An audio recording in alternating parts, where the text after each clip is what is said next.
1 Coríntios 1:3.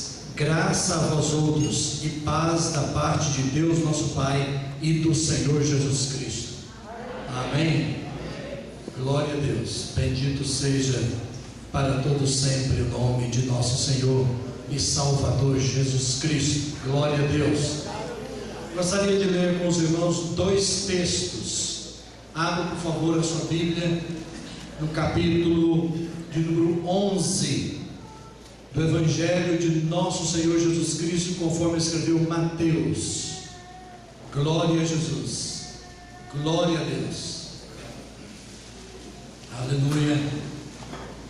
Glória a Jesus. Dizer a todos os pré-adolescentes e adolescentes, a partir de 10 anos, de 10 a 17, que todos os domingos, menos o domingo da ceia, o culto de vocês é ali no salão. Então, domingo que vem, 19 horas, ali no salão da esquina, o pastor Ricardo estará com a sua equipe lá, dirigindo o culto e pregando a palavra aos adolescentes.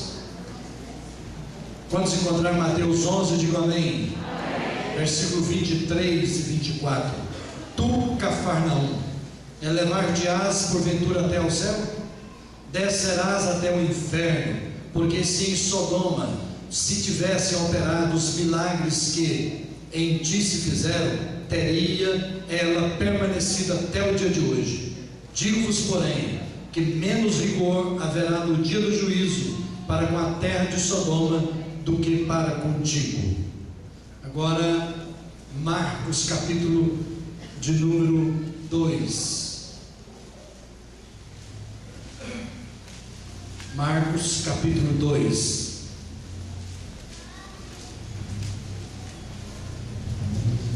Aquelas pessoas que ainda não são batizadas nas águas, domingo próximo tem aula preparatória para o batismo 9 horas da manhã com o presbítero Lucas, que está lá atrás.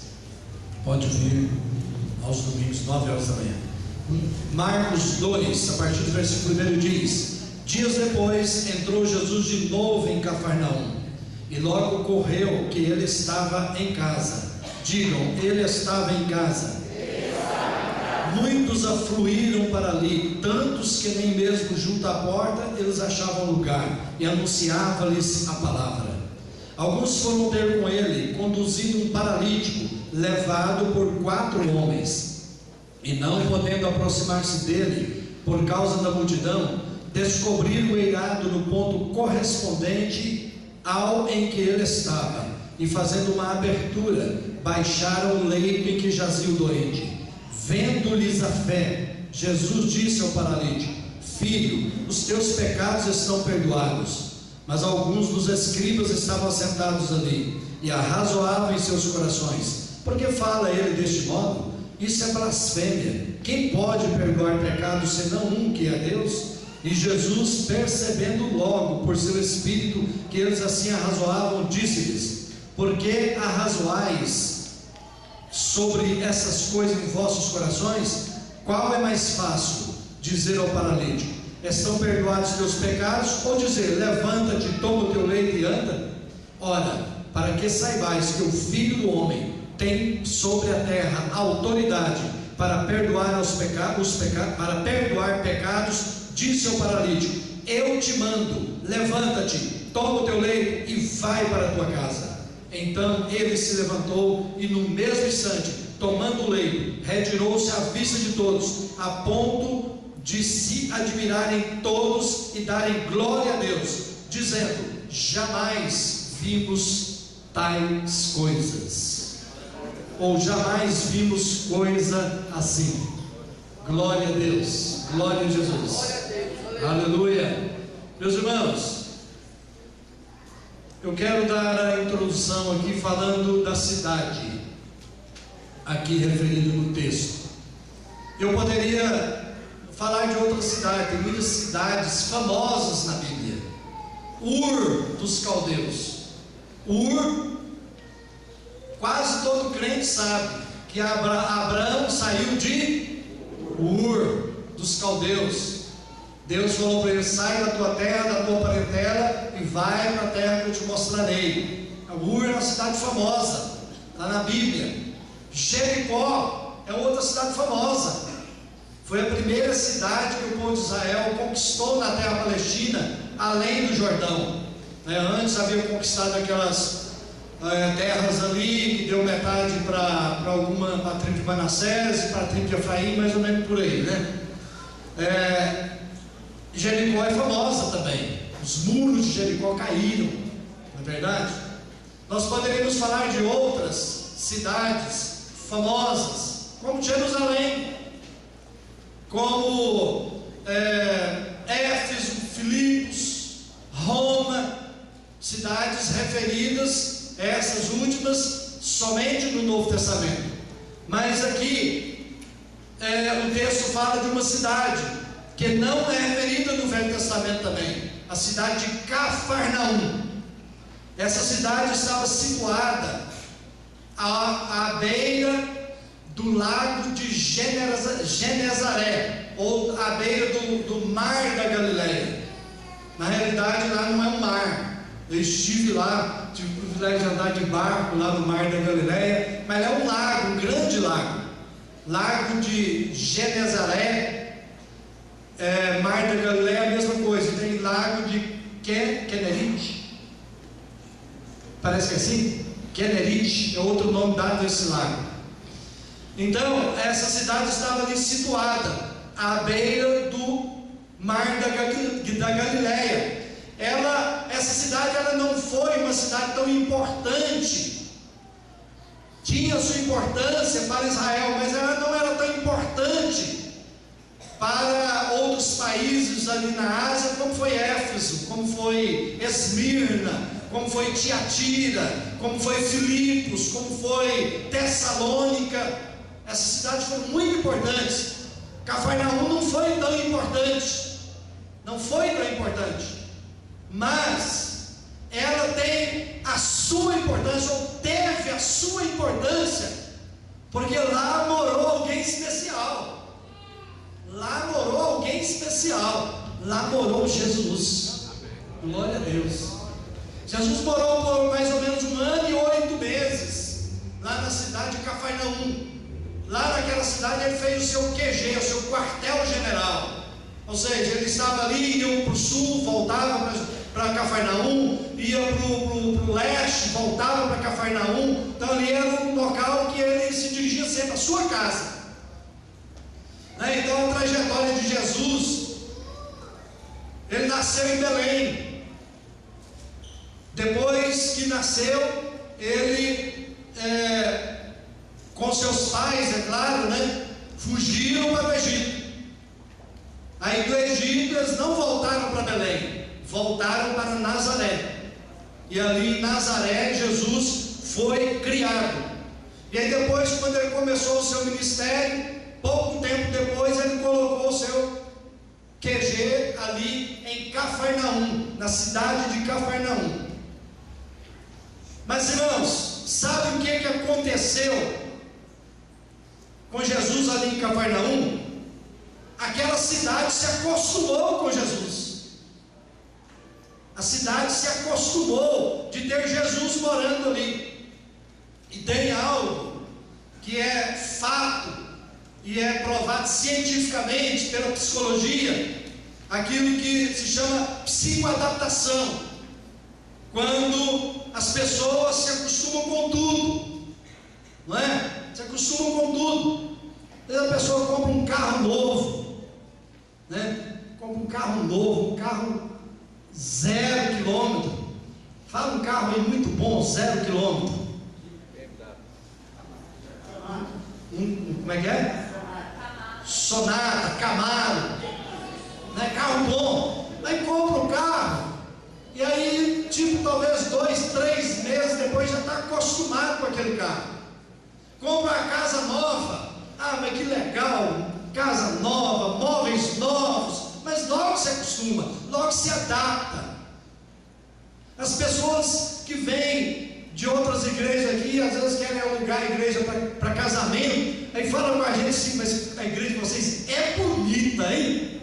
E eu falo: é a mais bonita de Anápolis. Mas eles falam assim, irmão, mas eu fico pensando: mas será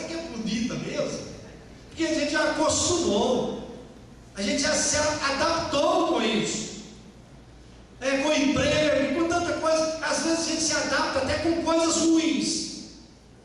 Eu ouvi essa semana passada agora, de uma pessoa que estava com um problema na mão por muitos anos. Aquele desconforto, não era bem malerno, né? Tinha um outro probleminha nos dedos, aquele desconforto. E aí era um tendão que precisava ser cortado, alguma coisa assim. Aí depois ele falou que sentiu falta, estava sentindo falta daquelas dores. Mas é verdade, gente. As pessoas se acostumam até com coisas ruins. Não é verdade, doutor Leonardo? Psicólogo, né? Muito bem. Então, amados, a gente se acostuma com as coisas, né? Para vocês terem uma ideia, eu tenho certeza, pastor Marcos Luiz, que aconteceu isso. Estava lá em Cafarnaum, e aí a dona de casa estava lá, Dalgisa, arrumando, preparando o almoço, né? Aquele fricassê de frango que só você sabe fazer. Mas aquela irmã lá de Cafarnaum não sabia também, né? Aí ela estava lá fazendo fricassê de frango, e escuta um barulho lá na rua e tal, e ela fala assim: uai, meu bem, o que é isso que está acontecendo aí na rua? Aí o marido dela fala: não é nada, né? Jesus com a turma dele está passando aí. As pessoas estavam acostumadas com Jesus lá na rua. O vizinho lá acostumou com Jesus. Não, a turma dele está passando aqui na porta. A turma de Jesus, a turma do filho do carpinteiro está passando aqui na porta. Porque eles não sabiam realmente quem era Jesus. Eles não sabiam.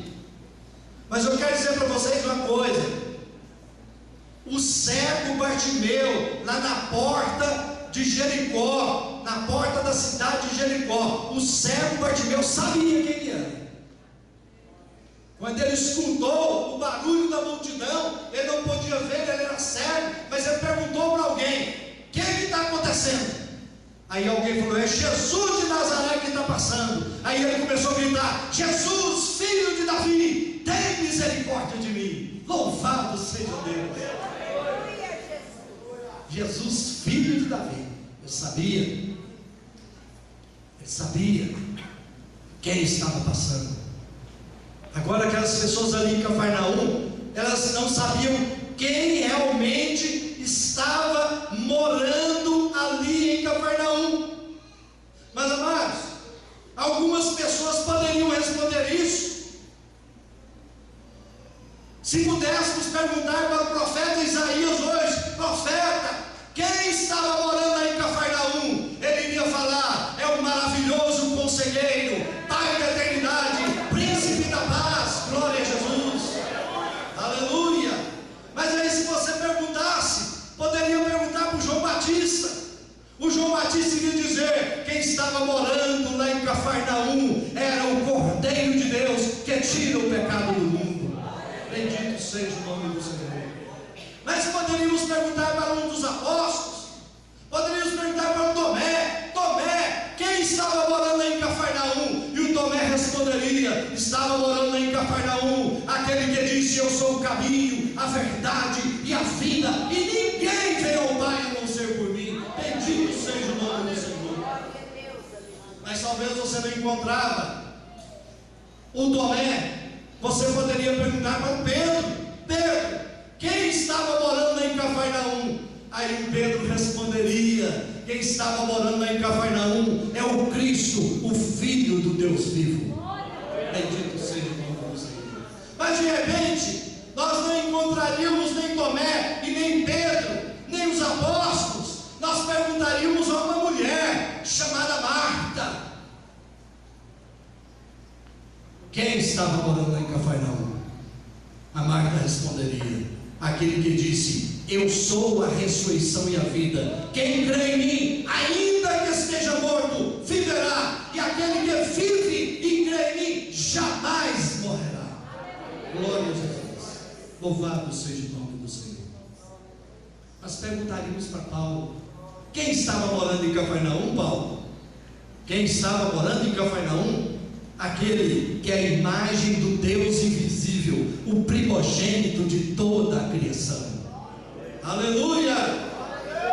Mas o João apóstolo, que estava lá na ilha de Patmos, também poderia responder com palavras que talvez não terminariam de tantas as palavras que ele teria para descrever aquele que morou lá em Cafarnaum. Mas ele poderia responder simplesmente: quem estava morando em Cafarnaum é o Alfa e o Ômega, o princípio e o fim, Rei dos reis e Senhor dos senhores. Vamos aplaudir esse Senhor dos senhores.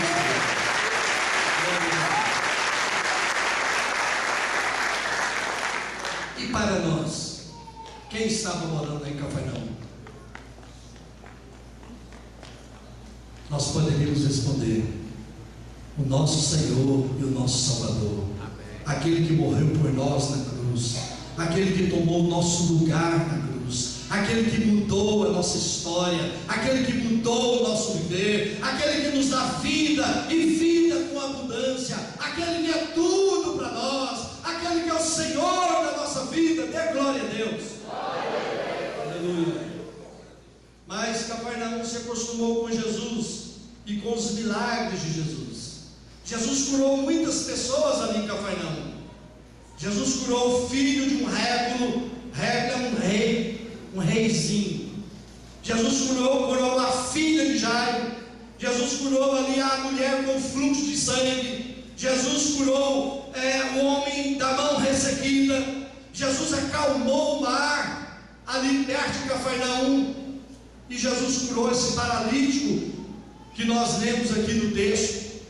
A cidade viu os sinais, mas não se converteu a Deus. E sabe, irmãos, aquilo que eu quero falar aqui nessa noite: qual foi o grande pecado da cidade de Cafarnaum? Nós lemos lá o texto do capítulo 11 de Mateus. Jesus diz aqui no versículo 20: passou Jesus a increpar ou denunciar as cidades nas quais ele operara numerosos milagres, pelo fato de não se terem arrependido. E aí ele disse: tu, Cafarnaum, elevar-te-ás porventura até o céu? Ele fez a pergunta, e ele mesmo respondeu: descerás até o inferno. Porque se em Sodoma se tivessem operado os milagres que em ti se fizeram, teria ela permanecido até o dia de hoje. E menos rigor haverá para Sodoma do que para Cafarnaum, porque Cafarnaum não viu os milagres. Então, amados, sabe qual o grande pecado de Sodoma, aliás, de Cafarnaum, como também daquelas outras cidades da Galiléia que Jesus cita ali em Mateus 11? A indiferença. A indiferença foi o grande pecado daquela cidade, da maioria dos habitantes daquela cidade. Foram indiferentes àquele que morava ali e àquilo que aquele que morava ali realizou. Foram totalmente indiferentes. Isso que eu falei para os irmãos aqui da dona de casa perguntar para o marido, certamente aconteceu.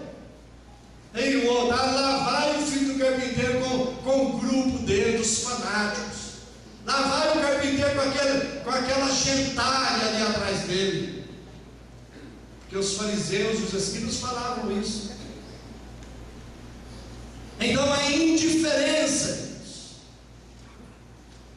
E eu estive pesquisando sobre indiferença e vi algumas frases que eu pedi a Ana Laura para colocar aqui para nós.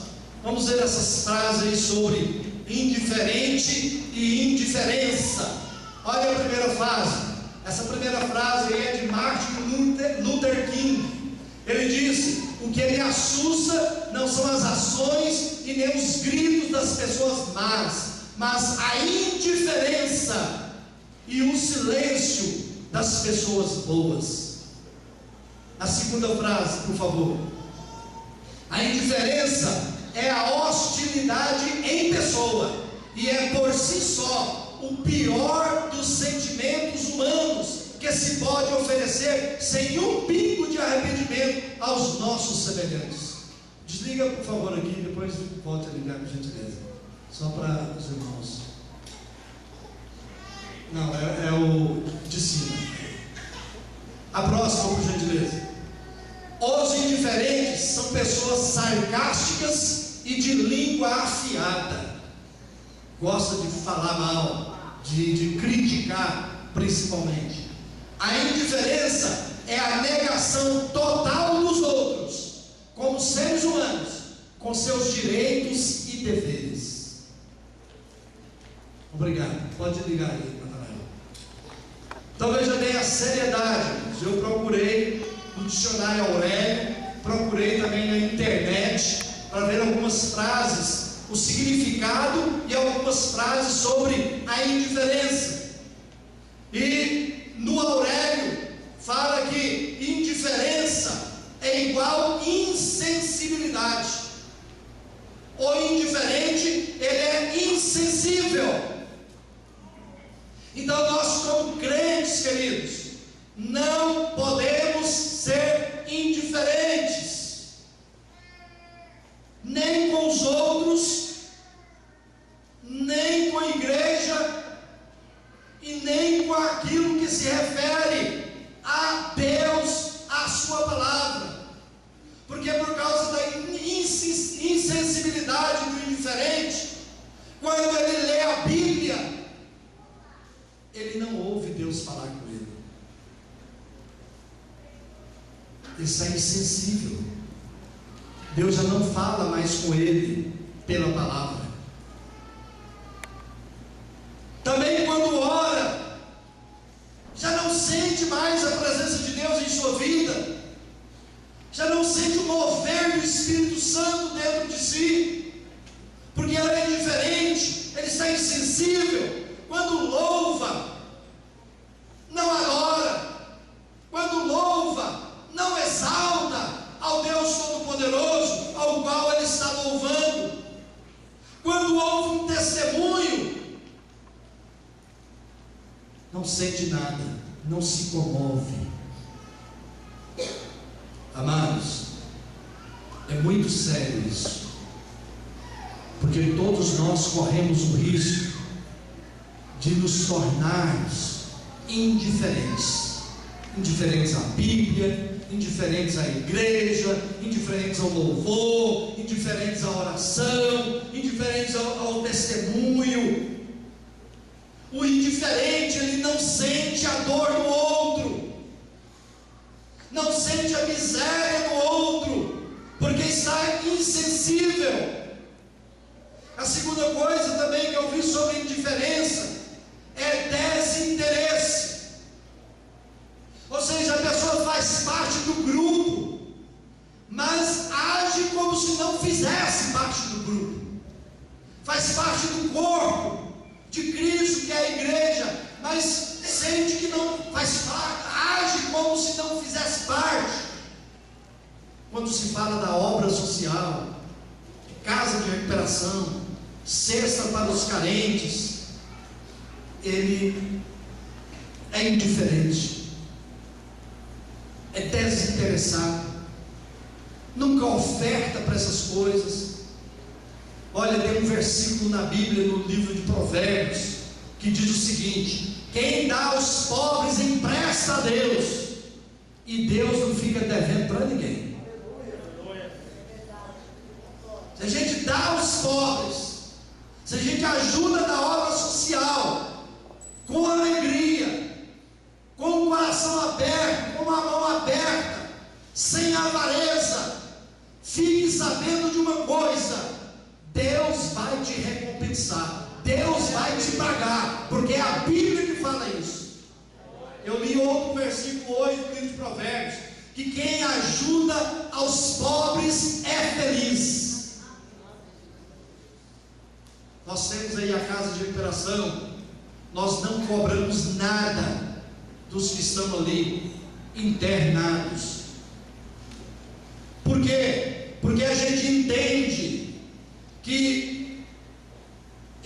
gastaram tudo que tinha e que não tinha, com as drogas, e agora querem a libertação. As famílias, na maioria delas, não têm condições de ajudar, mas aqueles que têm ainda ajudam, porque querem ver o filho ou o esposo serem libertos. Então por isso que nós devemos ajudar, por isso que nós devemos contribuir. Nós estamos ajudando aos pobres, nós estamos ajudando pessoas que Deus ama, pessoas que Deus quer transformar, que Deus quer transformar, pessoas que Deus quer fazer deles ministros da palavra de Deus. Vão sair daí pregadores, pastores, missionários, em nome de Jesus eu profetizo. Glória a Jesus. Missões, o que eu tenho a ver com o pastor Alson, que está lá na Nigéria, lá no Senegal? Se vira por lá. Não tem nada com aquelas pessoas lá que não conhecem a Deus, não. Eu aqui conheço, isso me basta. Isso é ser indiferente, é ser desinteressado. Queridos, são nossos semelhantes, são pessoas criadas à imagem de Deus, pessoas que têm alma, e nós que conhecemos a palavra de Deus, nós vamos dar conta diante de Deus daquilo que nós tivemos oportunidade de fazer e não fizemos. Por isso que a Bíblia diz que nós devemos lançar o pão sobre as águas, que nós devemos sair de manhã semeando a semente, que nós devemos ir semeando, mesmo que vamos chorando, e a Bíblia promete, porque depois nós vamos voltar com alegria, com os molhos, com os frutos, com a colheita. Bendito seja o nome do Senhor, porque Deus é fiel à sua palavra. Agora, amados, havia ali na cidade de Cafarnaum algumas pessoas que não eram indiferentes. Havia ali pessoas que amavam, havia ali pessoas que conheciam a lei de Moisés, mas melhor ainda, conheciam a essência da lei, que diz: amarás, pois, ao Senhor teu Deus de todo o teu coração, de toda a tua alma, de todas as tuas forças, e ao teu próximo como a ti mesmo. E nós vemos no texto aqui, versículo 3. Primeiro nós vemos o versículo 1, logo correu que Jesus estava em casa. Aí depois o versículo 3: alguns foram ter com ele, conduzindo um paralítico. Então está dizendo aqui, hoje que eu percebi isso, não foram só os 4 não, que a gente só se fala dos 4, mas diz que alguns foram ter com ele, conduzindo um paralítico, levado por 4 homens. Então tinha mais de 4 homens. Tinha alguns amigos ali, não, talvez até ajudando, né? Um levava um pouco, outro levava mais um pouco, aqueles 4 ali se revezando com mais 4, quem sabe. Então ali existiam algumas pessoas que não eram indiferentes àquele que morava ali em Cafarnaum. Glória a Jesus. Não eram indiferentes.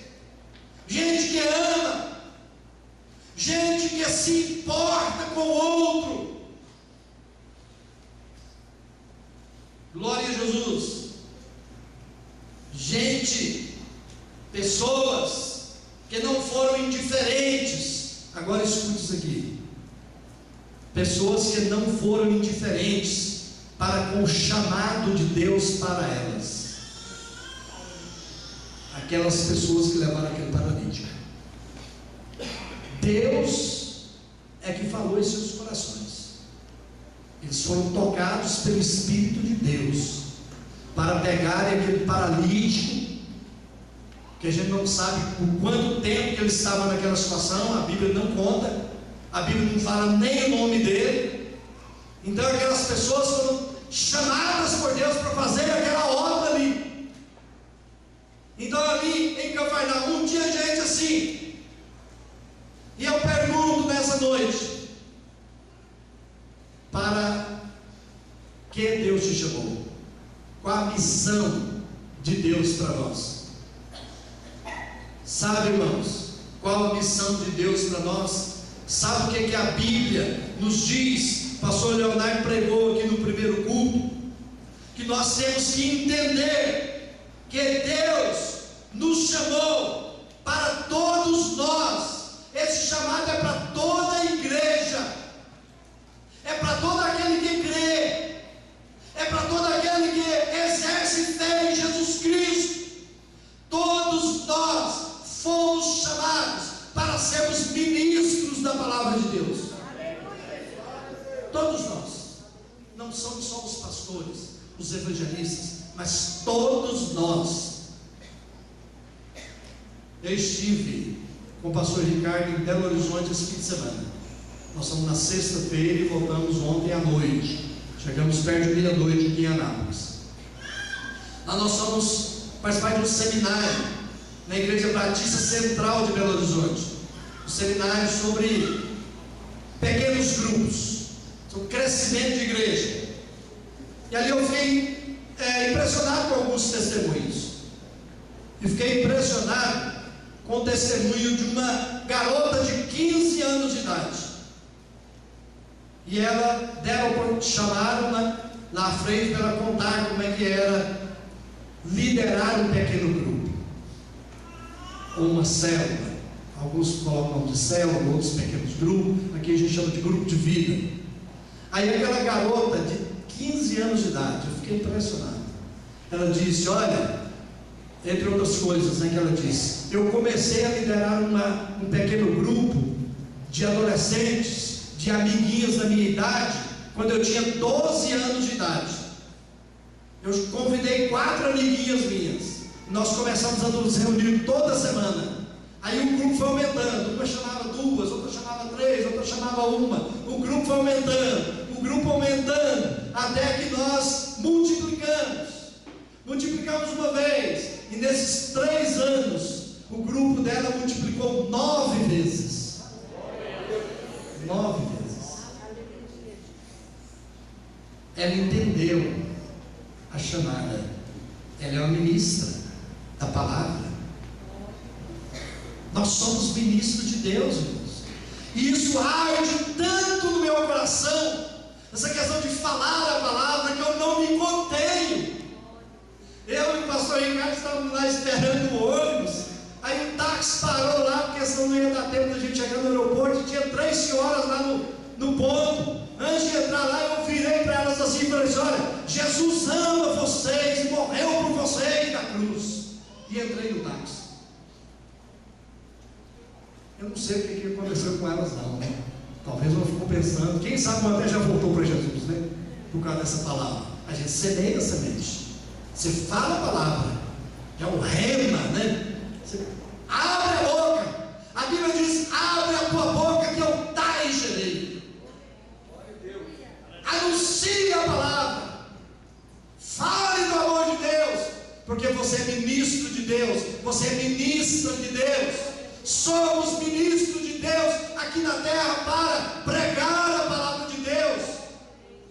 Então, queridos, nós não podemos ser indiferentes ao nosso vizinho. O seu vizinho está doente, você sabe que o seu vizinho está doente. Quem sabe Deus permitiu ele ficar doente para você ir lá falar para ele do amor de Deus, orar com o seu vizinho para que ele seja curado. Seu colega de escola está triste, ore com seu colega de escola. Não seja indiferente à dor do outro, à tristeza do outro, à miséria do outro. Não podemos, queridos. Deus tem nos deixado como igreja aqui na terra para que nós falemos do amor dele, para que nós contemos para as pessoas aquilo que ele já fez na nossa vida. Por favor, irmãos, em nome de Jesus, entendam isso e fale a palavra de Deus com quem está trabalhando junto com você, com quem estuda com você, com quem se encontra com você todos os dias no ônibus, no coletivo. ou indo a pé para o trabalho, vocês adolescentes lá na escola, com suas coleguinhas, seus coleguinhas, falem do amor de Jesus, porque nós somos ministros da palavra de Deus. Existem várias situações, eu já falei aqui para os irmãos, já enumerei, uma vez eu enumerei aqui umas situações que são mais fáceis para a gente falar do amor de Deus.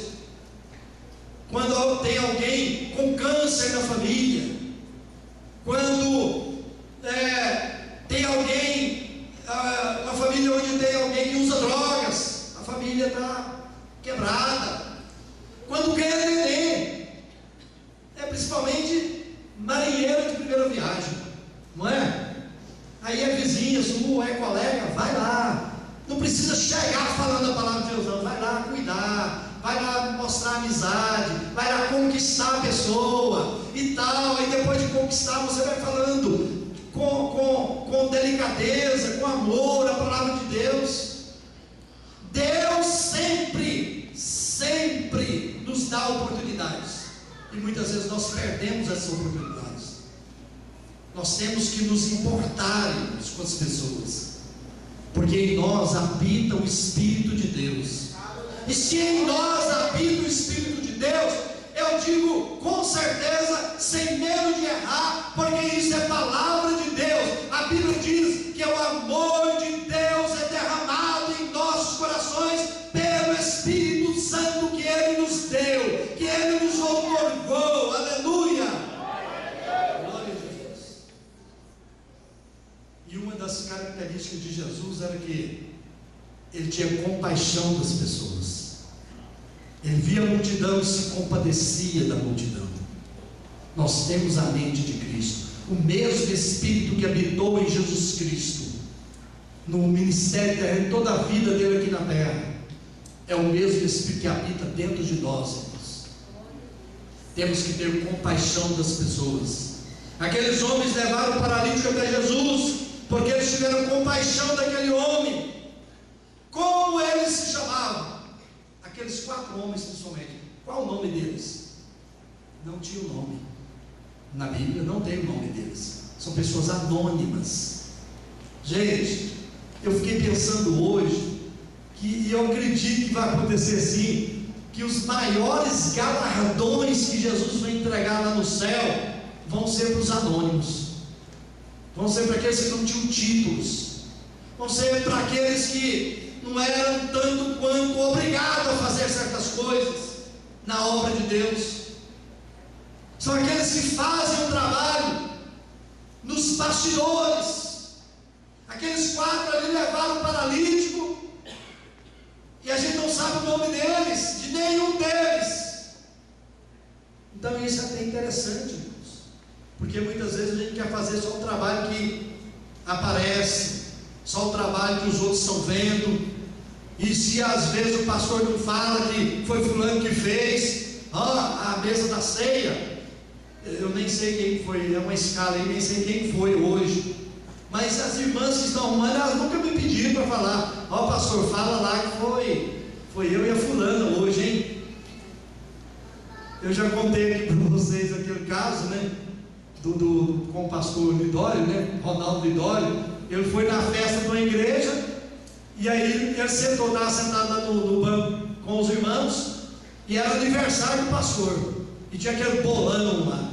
Aí o pastor lá, quero agradecer fulano, ciclano, beltrano, e aí não chegava. A vez da irmã que fez o bolo, tinha 39 ou 60 anos que ela fazia aquele bolo, e aí ela começou a murmurar: será que ele vai falar quem fez o bolo? Não, se ele não falar, não vou fazer mais, vai ficar sem bolo. Essa pessoa já está querendo receber o galardão aqui na terra. Então, amados, aqueles 4 homens, eles não foram indiferentes, eles não foram insensíveis, pelo contrário, eles amaram aquele paralítico. Certamente eles tiveram obstáculos além da multidão ali na porta da casa de Jesus. Certamente, quando eles estavam caminhando, alguma daquelas pessoas poderiam dizer assim: ei, onde vocês estão levando esse traste aí? Tem gente assim, gente. Nós estamos levando, isso aqui não é traste não, isso aqui é gente. Nós não estamos levando lá onde Jesus está. Já está levada não. Passei lá na porta agora, está assim de gente não. Precisa nem levar. Não percam o trabalho, queridos. Mas aqueles homens, eles, além de amarem, eles tinham fé, eles tinham esperança, e eles foram perseverantes. Aleluia! E eles foram com aquele homem, foram levando o paralítico, chegaram lá, não tinha jeito de entrar pela porta da cozinha, nem da sala, nem pela janela. Eles subiram no eirado, lá em cima da casa, fizeram um buraco lá no telhado, desceram aquele paralítico até diante de Jesus. Glória a Jesus. E aí, já basta estar diante de Jesus. Já basta estar na presença de Jesus. Glória a Jesus. Aleluia. Eu acredito seriamente que aquele paralítico, na hora que ele desceu, ficou lá diante de Jesus, e ele olhando para Jesus, ele sentiu o poder de Deus ali na vida dele. Ele sentiu o mover do Espírito Santo ali. E aí Jesus no mesmo instante disse: olha, os seus pecados estão perdoados. Glória a Jesus. Ele continuou paralítico, mas eu acredito que ele sentiu a presença de Deus, irmãos, muito forte. Sentiu algo que ele poderia ter achado estranho naquela hora, mas que se transformou em alegria na sua alma, que se transformou em um rio de água viva dentro dele. Glória a Jesus. Eu quero dizer para você, principalmente, que ainda não teve um encontro com Jesus Cristo. Se você tiver um encontro com Jesus Cristo hoje, os seus pecados vão ser perdoados, a sua vida vai ser mudada, e o Espírito de Deus vai habitar dentro de você. Glória a Jesus. E aí Jesus falou para aqueles escribas e fariseus que estavam ali pensando, blasfemando: o que é que vocês estão pensando aí? Qual que é mais fácil dizer? Estão perdoados teus pecados, ou levanta e anda? Qual que é mais fácil? Eu acho todos os dois difíceis. Porque o primeiro, quem perdoa pecados é Jesus, né? É Jesus que perdoa pecados. E ele disse: para que saibais que o Filho do Homem tem poder na terra, só aqui na terra, para perdoar pecados, é só aqui na terra. Tem poder aqui na terra para perdoar pecados. Para vocês ficarem sabendo que eu tenho esse poder, eu digo ao paralítico: levanta, toma a tua cama, vai para a tua casa. No mesmo instante ele levantou e foi para a sua casa. Glória a Deus. Glória a Deus. Aleluia. Então o amor, a fé, a esperança e a perseverança daqueles homens teve o seu galardão ali, naquela cura, mas também na salvação da alma daquele homem. E com certeza muitas outras vidas se renderam a Cristo através daquele milagre, porque ali foram realizados dois milagres: o milagre da salvação da alma daquele homem, como também o milagre da cura. E como pregou aqui o pastor Leonardo no primeiro culto, o maior dos dois é a salvação da alma. Amém? Porque aquele que é salvo em Jesus Cristo, que tem vida abundante em Jesus Cristo, ele pode ser um paralítico, ele pode ser um cego, ele pode ser um leproso, ele pode estar doente do corpo, mas ele está sadio da alma, ele tem alegria de salvação, ele tem vida abundante. Glória a Jesus. Eu falo isso porque eu já vi pessoas assim, mas eu li um livro